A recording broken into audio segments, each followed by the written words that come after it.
Hello everyone, greetings from doctor Rashmi's homeopathy. Friends, आज के इस वीडियो में हम जानेंगे एक कंडीशन जो कि वैसे बहुत कॉमन तो नहीं है लेकिन बच्चों में काफ़ी ज़्यादा देखने को मिलती है। वो है टिक डिसऑर्डर। टिक डिसऑर्डर के हम पूरी तरह से समझेंगे कि इसके होने का कारण क्या है और कैसे हम समझेंगे कि किस पेशेंट को टिक डिसऑर्डर है, क्योंकि मेन प्रॉब्लम टिक डिसऑर्डर के साथ यही आती है कि लोगों को पता ही नहीं चलता कि ये एक्चुअली एक डिसऑर्डर है या एक हैबिट है। तो ये बीमारी ज़्यादातर बच्चों में देखी जाती है और कई बार बच्चों और पेरेंट्स के बीच में कई बार कॉन्फ्लिक्ट का या ख़राब रिलेशन का भी एक रीज़न बनती है। तो टिक डिसऑर्डर को पहले हम समझते हैं कि इसकी जो डेफिनेशन है वो क्या कहती है। तो टिक डिसऑर्डर होता है एक sudden rapid repetitive stereotypical movement of your hand, और आप अगर कुछ आवाज़ निकालते हैं तो उसको भी इसमें इंक्लूड करते हैं। टिक डिसऑर्डर के अंदर आप दो तरह के डिसऑर्डर्स मिलते हैं, एक होता है मोटर, दूसरा होता है वोकल।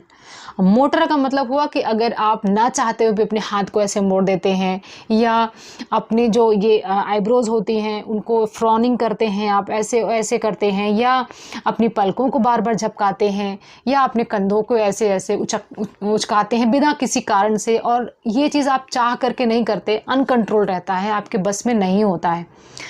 और अगर हम बात करें वोकल टिक होता है जहाँ पर आप मुंह से गलती से आपकी आवाज़ निकल जाती है, विस्लिंग करते हैं, गले को साफ़ करते हैं, बार बार कुछ आपके गले में हुआ नहीं है लेकिन फिर भी ऐसे करके आपकी हैबिट हो जाती है करने की। तो टिक डिसऑर्डर मेनली वोकल और मोटर दो हो सकते हैं, और कई बार ये एक बहुत ज़्यादा एम्बैरेसिंग सिचुएशन हो जाती है। अगर बचपन में इसको डायग्नोज और ट्रीट नहीं किया तो ये आगे आपके एडल्टहुड में भी जा सकती है। तो बहुत सारे ऐसे बच्चे होते हैं जिनके अंदर आंख मिचकाने की आदत होती है, या फेशियल मूवमेंट का बहुत ज़्यादा देखा जाता है कि ऐसे ऐसे करते हैं, या कुछ अजीब सा करते हैं जो कि देखने में थोड़ा सोशल लाइफ में अच्छा नहीं लगता है। तो कई बार पेरेंट्स अपने बच्चों को डांटते हैं कि ये क्या कर रहा है, ये क्या कर रहा है। तो बच्चा क्या कर सकता है, क्योंकि बच्चा जानबूझ के ऐसा नहीं कर रहा है, बच्चे के कंट्रोल में वो नहीं है। तो इसको ही हम बोलते हैं टिक डिसऑर्डर, जिसमें आप नहीं चाहते हुए भी रिपीटेटिवली कर रहे हो, उस काम को आप बार बार करते रहते हैं। तो हैबिट हमारी जो खुद से पड़ती है और उसको हम खुद से सही भी कर सकते हैं, लेकिन जो टिक डिसऑर्डर होता है इसमें हमारा कोई कंट्रोल नहीं होता है। ये आपके ब्रेन से रिलेटेड एक डिसऑर्डर होता है। आपके ब्रेन का एक पार्ट होता है जिसको हम बेसल गैंग्लिया बोलते हैं, और उसमें ही एक जो न्यूरोट्रांसमीटर होता है डोपामिन, उसकी ओवर एक्टिविटी से ये बीमारी होती है। टिक डिसऑर्डर में क्या होता है कि जब आपके शरीर के अंदर बहुत ज़्यादा एक एनर्जी भर जाती है, बहुत ज़्यादा आप कुछ स्टिमुलेट ज़्यादा हो जाते हैं, तब आपके मसल्स उसमें एक्ट करते हैं, या न चाहते हुए आपके माउथ से आवाज़ निकल जाती है, या आप गले को साफ़ करके आपको रिलीफ मिलता है। बिल्कुल इसी से मिलता जुलता एक डिसऑर्डर है जिसके ऊपर मैंने पहले वीडियो बनाई थी, ट्राइकोटिलोमेनिया, जिसमें पेशेंट को एक इम्पल्स आती है कि अपने बालों को वो खींचे, और अपने बालों को खींच करके उसको थोड़ा सा रिलैक्सेशन मिलता है, और जब तक वो नहीं करता वो उलझा रहता है। अपने बालों को खींचने के साथ साथ में उसको थोड़ा सा रिलीफ मिलता है। वो बीमारी भी बहुत ज़्यादा रिलेटेड है इसी टिक डिसऑर्डर के साथ में। और फ्रेंड्स, ऐसा भी देखा जाता है कि जिन लोगों को टिक डिसऑर्डर होता है उनको दूसरी मेंटल डिसऑर्डर्स भी होती हैं। 60% जो ADHD के पेशेंट होते हैं उनके अंदर भी टिक डिसऑर्डर्स हो सकते हैं। और दूसरी एक कंडीशन होती है OCD, यानी ऑब्सेसिव कंपल्सिव डिसऑर्डर। जिनको ये होती है उनके अंदर भी टिक डिसऑर्डर होने के चांसेस ज़्यादा होते हैं। और वैसा भी देखा जाता है कि जो भी मेंटल डिसऑर्डर्स होती हैं हमेशा इंटर रिलेटेड होती है। कोई आप बिल्कुल एक क्लियरली इसको क्लासीफाई नहीं कर सकते हैं कि इसको OCD है, इसको बाईपोलर है, इसको ADHD है, इसको जो भी है। तो हमेशा कुछ न कुछ सिम्टम्स एक दूसरे में ओवरलैप करते हैं। अगर हम बात करें टिक डिसऑर्डर की क्या जो एक्साइटिंग फैक्टर्स होते हैं वो क्या होते हैं, तो ये जो डिसऑर्डर होते हैं ज़्यादातर बच्चों को तब होते हैं जब वो किसी अथॉरिटी के सामने होते हैं, चाहे वो अपने पेरेंट्स के सामने हो, चाहे अपने प्रिंसिपल के सामने हो, चाहे अपने टीचर के सामने हो, या किसी के भी सामने जहाँ पर वो एक अथॉरिटेटिव पोजीशन के अंडर में होते हैं, जहाँ पर उनको कुछ रिप्लाई करना होता है। या ऐसा भी होता है कि ऐसे पेशेंट को जब ये डिसऑर्डर्स टिक्स ज़्यादा आते हैं जब वो किसी एंग्जाइटी में होते हैं, स्ट्रेस में होते हैं, जैसे बच्चों को डांट पड़ जाती है उसके बाद इनके टिक्स बढ़ जाते हैं, या बच्चों के एग्ज़ाम होते हैं उसके लिए प्रिपरेशन कर रहे हैं उसमें टिक्स बढ़ जाते हैं, ओरल एग्ज़ाम अगर छोटे बच्चों का हो रहा है उसमें इनके टिक्स बढ़ जाते हैं। ऐसे बच्चों के अंदर भी टिक्स ज़्यादा पाए जाते हैं जिनकी फैमिलीज़ में कोऑर्डिनेशन अच्छा नहीं होता है, पेरेंटल डिस्प्यूट रहता है, या वैसे भी जो फ्रेंडली माहौल होता है वो नहीं रहता है। हमेशा एक स्ट्रेस वाला माहौल अगर घर में रहता है तो अब ऐसे बच्चों को भी दूसरे मेंटल डिसऑर्डर जैसे ADHD वगैरह के साथ में टिक्स होने के चांसेस ज़्यादा रहते हैं। और फ्रेंड्स, ये जो टिक्स डिसऑर्डर होते हैं ये बॉयज़ में ज़्यादा देखे जाते हैं इन कंपैरिजन टू गर्ल्स। और अगर हम बात करें 1000 लोगों में तो 8 से लेकर 10 लोगों के अंदर टिक डिसऑर्डर्स पाए जाते हैं। जो टिक डिसऑर्डर्स होते हैं ये ट्रांजिएंट भी हो सकते हैं और क्रॉनिक भी हो सकते हैं। अगर आपको थोड़े समय से आपको ये प्रॉब्लम हो रही है तो उसको हम ट्रांजिएंट बोलते हैं, प्रोविजनल बोलते हैं, जिसमें अभी कोई क्लियर कट नहीं आपको डायग्नोसिस पता है कि ये टिक्स हैं। और क्रॉनिक होते हैं जब लंबे समय से आपको ये प्रॉब्लम चली आ रही है।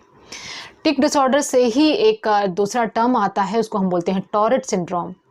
टॉरेट सिंड्रोम के अंदर दोनों तरह के जो टिक्स होते हैं, चाहे आपके वोकल टिक्स हों चाहे वो आपके मोटर टिक्स हों, दोनों पाए जाते हैं। तो टॉरेट सिंड्रोम बनाने के लिए सबसे ज़रूरी है कि दोनों तरह के टिक्स आपके होने चाहिए। आपकी जो एज है 18 ईयर से पहले इसका डायग्नोसिस हो जाना चाहिए। 18 ईयर्स के बाद जो टिक्स आते हैं उसको हम टॉरेट सिंड्रोम में नहीं लेते हैं। और ये जो प्रॉब्लम है रेपिटेटिव और परसिस्टेंट आपको होनी चाहिए, तब आपको टॉरेट डिसऑर्डर होता है। तो टॉरेट डिसऑर्डर में आपको बार बार आप पलकों को झपकाना या आपके फेस के ग्रीमेसेस बनाना, ग्रीनिंग करना, हंसना, हिचकी करना, अलग अलग तरह के साउंड बनाना, हैंड मूवमेंट्स करना, फ्लैपिंग करना, तो बहुत तरह की जो एक्शंस होते हैं आप उसको करते हैं।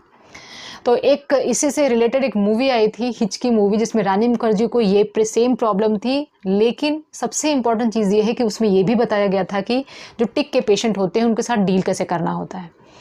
ज़्यादातर जो प्रॉब्लम आती है, क्योंकि ये एक डिसऑर्डर है, एक बीमारी नहीं है कि इसके साथ में आपको कोई खतरा हो सकता है आगे चल के, ये कुछ आपको हेल्थ वाइज कुछ परेशान करती है, लेकिन ये आपकी पर्सनैलिटी को, आपके सेल्फ स्टैमिना को, आपके सेल्फ इस्टीम को कम करती है।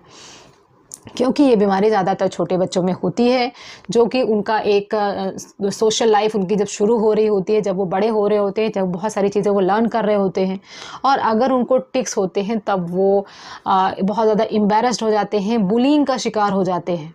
छोटे बच्चे जब अपने पीयर ग्रुप्स में होते हैं तब अगर उनको टिक्स आते हैं तो बच्चे उनको चढ़ा लेते हैं, और उसके कारण वो पीयर ग्रुप्स में जाना, सोशलाइज होना, फैमिली के साथ रहना, मतलब दूसरी फैमिली के साथ जब सोशलाइज होना होता है तो वो नहीं होते हैं। तो एक पर्सनैलिटी डेवलपमेंट में एक बहुत बड़ा हिंड्रेंस क्रिएट कर सकता है टिक डिसऑर्डर, और बच्चे बहुत ज़्यादा इसको नेगेटिविटी आ जाती है उनके अंदर। और कई बार क्योंकि पेरेंट्स समझ नहीं पाते हैं कि एक्चुअली ये बीमारी है या एक डिसऑर्डर है, और सिर्फ बच्चे को हैबिट फॉर्मिंग पर फोकस करते रहते हैं। तो टिक डिसऑर्डर को समझना बहुत ज़रूरी है कि अगर आपके बच्चे न चाहते हुए भी कुछ ऐसे एक्शंस करते हैं जो कि नॉर्मल नहीं हैं, रिपीटेटिव हैं, बार बार करते हैं और काफ़ी समय से करते हुए आ रहे हैं, तो एक टिक डिसऑर्डर होता है और उसको समझना है और टाइमली इंटरवेंशन करना है। और इसीलिए इसमें सेल्फ रिलैक्सेशन टेक्निक्स होती हैं। अगर आप सिखा सकते हैं अपने बच्चों को, सेल्फ रिलैक्सेशन टेक्निक सिखाएंगे, एंग्जाइटी उनको होने नहीं देना है, स्ट्रेस उनको होने नहीं देना है, घर पे एक फ्रेंडली एटमॉस्फेयर अगर आप रखेंगे, और बच्चों को जो उनका जो सेल्फ कॉन्फिडेंस होता है उसको बूस्ट अप करने की टेक्निक्स आप यूज़ करेंगे तो टिक्स बहुत हद तक कम होते हैं। अगर हम बात करें इन्वेस्टिगेशन की, तो क्योंकि ये एक डिसऑर्डर है, कोई बीमारी नहीं है, तो इसमें किसी भी तरह के इन्वेस्टिगेशंस की ज़रूरत नहीं है। सिर्फ आप फिजिकल पेशेंट को देख करके पता कर सकते हैं कि बच्चे को टिक्स आ रहे हैं, या जिसको भी टिक्स आ रहे हैं उसको आपके सामने अगर वो पेशेंट रहेगा तो थोड़ी देर में ही टिक्स आएंगे और आपको पता चल जाएगा। तो इन्वेस्टिगेशंस की ज़रूरत नहीं है, सिर्फ इसमें ज़रूरत है बीमारी को पहचानने की और ये जानने की कि ये एक डिसऑर्डर है जो कि ठीक किया जा सकता है। हम बात करते हैं अगर होम्योपैथिक मेडिसिन की, तो फ्रेंड्स होम्योपैथिक मेडिसिन बहुत ही पर्टिकुलरली टिक्स के लिए कुछ ऐसी मेडिसिन हैं जो बिल्कुल सेम टू सेम सिम्टम्स को कवर करती हैं। सबसे पहली दवा है जो कि टिक्स के केसेस में हम देते हैं, वो है एगेरिकस। एगेरिकस मसल ट्विचिंग के लिए बहुत अच्छी दवा है।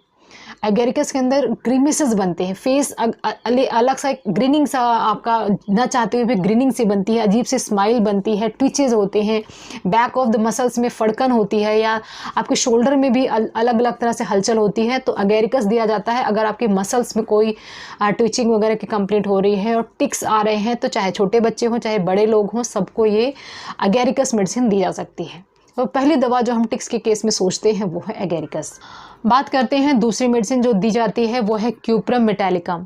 तो फ्रेंड्स क्यूप्रा मेटालिकम दिया जाता है जो आपकी मसल्स, स्पेशली एक ग्रुप ऑफ मसल्स अगर काम करती है, हमेशा उसको टिक्स उसी पार्ट में आते हैं, ऐसा अगर पेशेंट बताते हैं, और उस मसल को रिलैक्स करने के लिए जो मेडिसिन दी जाती है वो है क्यूप्रा मेटालिकम। स्पेसिफिकली अगर पेशेंट कहता है कि उसको सिर्फ हमेशा ज़्यादातर राइट शोल्डर में ही टिक्स आते हैं, तो राइट शोल्डर को ही कुछ कुछ ऐसा करता रहता है, या आपके हाथों में टिक्स आते हैं, बार बार आप अपने हाथों का ऐसे करते हैं, मतलब एक ही मसल हमेशा इन्वॉल्व रहती है, तो उन केस में हम क्यूप्रा मेटालिकम देते हैं। नेक्स्ट एक दवा आती है वो है हायोसाइमस। हायोसाइमस दिया जाता है जिसमें पेशेंट ऑब्सीन बातें बोलते हैं, ऑब्सीन जेस्चर बनाते हैं, जिसको हम कॉप्रोलेलिया बोलते हैं, कॉप्रोप्रेक्सिया बोलते हैं।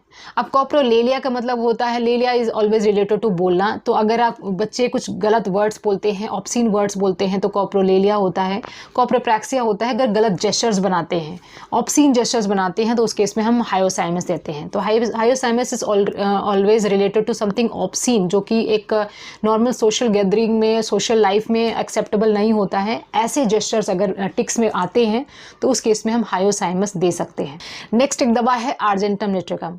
तो आर्जेंटम निट्रिकम, जैसे कि मैंने बताया कि जो टिक्स होते हैं अगर एग्रेवेट होते हैं स्ट्रेस से, एग्ज़ाम से पहले, एंग्जाइटी में, या किसी पेरेंटल अथॉरिटी के सामने बच्चे हैं उनको ज़्यादा टिक्स आते हैं, जब मेंटल सोचने के बाद, मेंटल एंग्जाइटी के बाद आपके टिक्स बहुत बढ़ जाते हैं, उन केसेस में हम आर्जेंटम निट्रिकम देते हैं। तो ये फ्यू मेडिसिन हैं जो कि मोस्ट फ्रीक्वेंटली प्रेस्क्राइब होती हैं, लेकिन इसकी पोटेंसीज वगैरह डिसाइड होती हैं कि बच्चे की एज कितनी है, बच्चे को किस तरह के टिक्स आ रहे हैं, मोटर वाले आ रहे हैं या वोकल आ रहे हैं या बोथ आ रहे हैं, तो उसके ऊपर डिपेंड करता है पेशेंट को कौन सी पोटेंसी की मेडिसिन देनी है। तो पूरी डिटेल्स लेना ज़रूरी होता है टिक्स के केस में, और जो टिक्स होते हैं होम्योपैथी की मेडिसिन से पूरी तरह से जा सकते हैं। अगर हम बात करें एलोपैथिक मेडिसिन की, एलोपैथिक मेडिसिन में कुछ स्टेरॉइड्स ही होते हैं जो इसके केस में दिए जाते हैं, सीडेटिव्स होते हैं, जो कि अगेन बच्चों को देने के लिए उतने अच्छे नहीं होते हैं, और कई बार ये हैबिट फॉर्मिंग भी होते हैं, मतलब ये दवाइयाँ छूटती नहीं हैं जल्दी से। तो होम्योपैथिक का जो ऑप्शन है बहुत ही सेफ़ है और काफ़ी ज़्यादा इफेक्टिव है टिक्स के केस में। तो फ्रेंड्स, अगर आपकी फैमिली में या आप किसी को जानते हैं जिसको टिक्स की परेशानी है, जिसको फेसेस पे अनवांटेड एक्सप्रेशंस आते हैं, अनवांटेड कुछ मोमेंट्स होते हैं जिसको वो नहीं चाहता है, तो ये टिक्स की बीमारी है। ये वीडियो आप उनके साथ भी शेयर करें, और अगर आपकी फैमिली में कोई है तो उनकी बीमारी को समझें। फैमिली सपोर्ट देना, कॉन्फिडेंस बूस्ट करना सबसे ज़्यादा इंपॉर्टेंट होता है। जो टिक्स होता है एक ऐसी प्रॉब्लम नहीं है जो ठीक नहीं हो सकती, ये पूरी तरह से ठीक हो सकती है। प्रॉपर डायग्नोसिस और ट्रीटमेंट लेना बहुत ज़रूरी है। तो फ्रेंड्स, ये सारी इन्फॉर्मेशन थी टिक्स के बारे में, और इसमें होम्योपैथी का क्या रोल रहता है उसके बारे में। आई होप कि ये इन्फॉर्मेशन आपको पसंद आई होगी।